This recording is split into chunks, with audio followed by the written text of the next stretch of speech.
माननीय प्रधानमंत्री नरेंद्र मोदी जी हमेशा हमें बताते हैं, देश को विकास भी चाहिए, देश को विरासत भी चाहिए।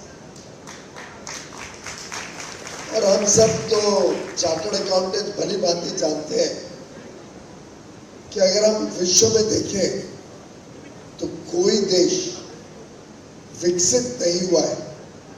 No country has become a developed nation without taking care of its culture, its heritage, its traditions.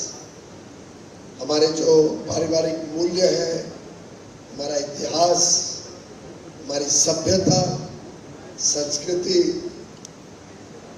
जब तक हम उसको संभाल के नहीं रखेंगे, धर्म का जब तक हम अपने भीतर नहीं उतारेंगे, तब तक हमारा देश तेजी से जिस प्रकार से आगे बढ़ रहा है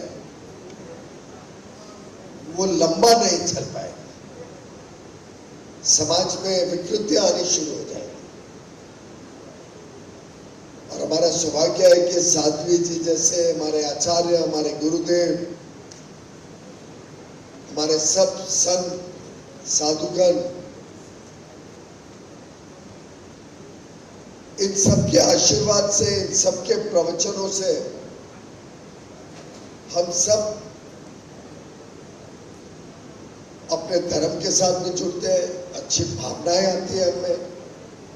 और योग एक ऐसी चीज है जो एक प्रकार से हमारे शारीरिक और मानसिक स्वास्थ्य दोनों को निरंतर अच्छा रखता है।